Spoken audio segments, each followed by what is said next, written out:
The story of Ken McElroy is one of the most famous cases of vigilante justice in American history.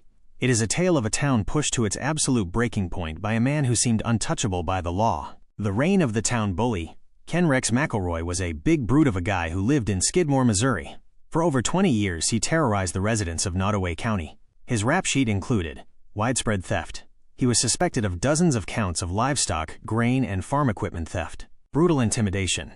He frequently followed people he didn't like, sat outside their homes with a shotgun, and made explicit death threats to anyone who thought of testifying against him. Physical violence. He once shot a neighbor, Romaine Henry, in the stomach. At trial, McElroy was acquitted after his lawyer successfully discredited the victim. The Trina McLeod case. When McElroy was 35, he targeted 12-year-old Trina McLeod. He raped her, burned down her family's house, and shot their dog to pressure them into letting him marry her so he could avoid statutory rape charges. McElroy avoided conviction 20 out of 21 times because witnesses were too terrified to take the stand. His defense attorney, Richard Gene McFadden, was a master at exploiting the legal system to keep McElroy on the streets. The breaking point, Bo Bowenkamp. The catalyst for the end came in 1980. After a minor dispute over a piece of candy involving one of McElroy's children, McElroy shot the 70-year-old local grocer, Ernest Bo Bowenkamp, in the neck. Remarkably, McElroy was actually convicted of assault in 1981. However, the judge released him on bond pending his appeal. Almost immediately, McElroy went back to his old ways, stalking the streets with an M1 Garand rifle and threatening to finish the job with Bowenkamp. July 10, 1981, the shooting on Main Street. On the morning of July 10th, dozens of townspeople met at the local Legion Hall to discuss how to protect themselves since the law had failed. During the meeting, word reached them that McElroy had just pulled up to the D&G Tavern with Trina. The group moved toward the tavern.